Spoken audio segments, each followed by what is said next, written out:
do you see yourself? On the last episode, we talked about the grasshopper mentality. We talked about how gifted, called, capable people stay small. Not because life is hard, not because God said no, but because their self-image refuses to let them rise. And we begin to unpack this idea that you will never behave in a way that is inconsistent with your programming. And if you watch that, then the easy next question is, okay, so how do I rewire my programming? How do I stop feeling like a grasshopper and start walking like a giant? How do I build a self-image that matches the calling on my life? Part 1 exposed the problem, but today we're talking transformation.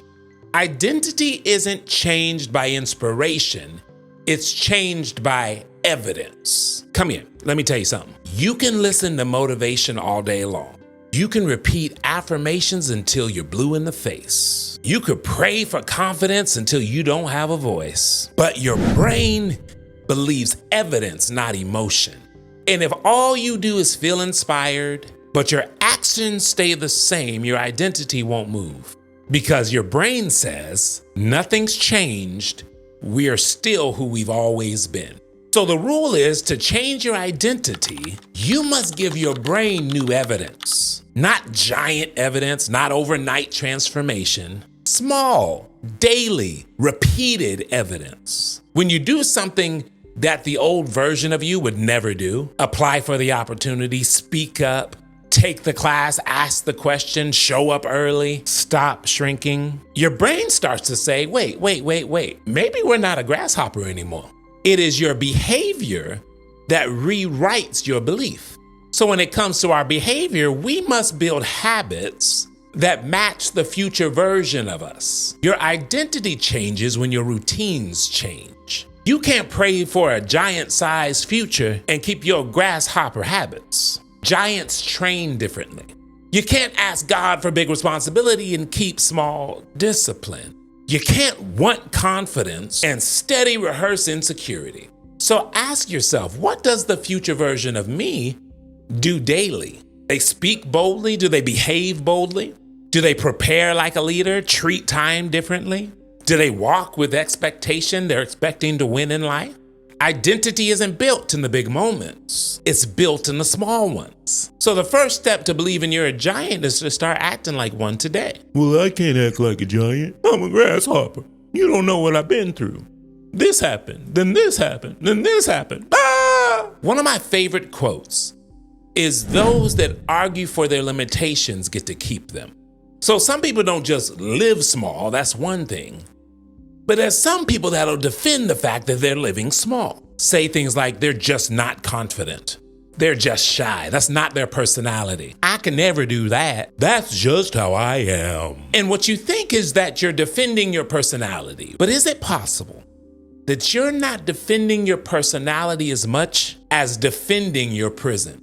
And every time you argue for your limitation, you get to keep it. You reinforce the very identity that's hurting you.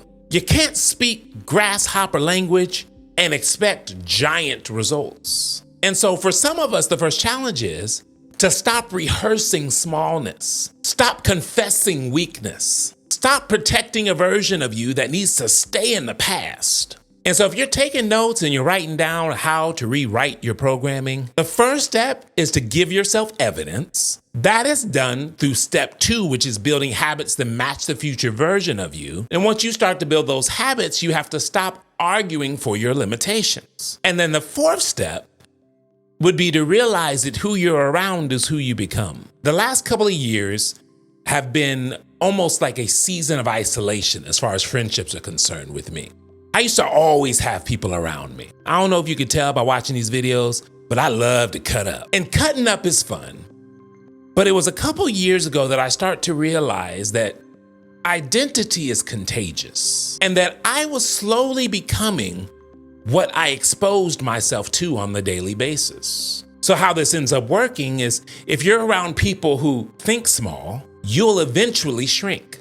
If you stay around people who doubt themselves, you'll eventually begin to doubt yourself. If you continue around people who never stretch, then you're going to stop stretching. And the thing that I want you to get is your environment shapes your self-image more than your intention. Woo! And sometimes the most spiritual thing you can do, because some of y'all real deep, is to change rooms. Sometimes the most helpful thing that you can do for you and your future is to get around people that talk differently, think differently, believe differently, expect differently, because you can't become a giant in a room full of grasshoppers. And when it comes to changing your environment, you'll get to the point where you have to grieve that old version of you. And this is the part people don't talk about. Growth requires loss. To become who you're called to be, you gotta leave who you used to be.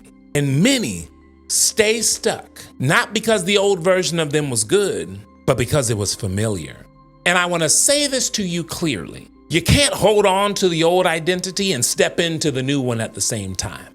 That's why growth hurts. That's why elevation often feels lonely. Success sometimes feels uncomfortable because you are shedding a version of you that can't go where you're going. So when reprogramming our identity, the very first thing is to give ourselves evidence. And you give yourself evidence by number 2, building habits that match the future you.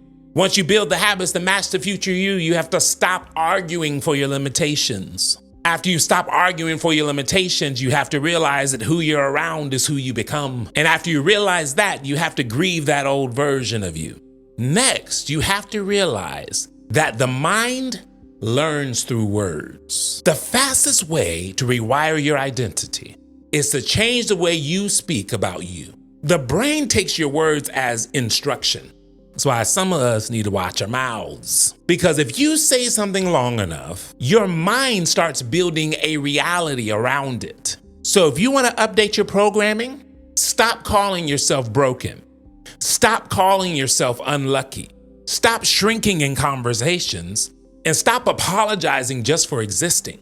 Speak like the person you're becoming. Not perfectly, not loudly, but consistently. Because giant words create the giant's identity. And I take a moment to speak over you right now. You are not the insecure version of you anymore. You are not the ashamed version. You're not the silent version. You're not the weak version. You are the healed, prepared, chosen, and becoming version. Come on. And know this, your future isn't intimidated by you. That old identity is. There's an old story about a lion cub that got separated from his pride. It was separated from his pride and it was raised by a family of sheep. He walked like them, ate like them, lived like them. One day, a full-grown lion, I'm talking Mufasa. Mufasa approached the family and the sheep scattered. And the lion cub stayed shaking, sure that his life was over. Mufasa didn't roar. He didn't attack. He simply walked the cub to the edge of the lake and said, "Hey, bruh, look, you said, why you're Mufasa from Atlanta?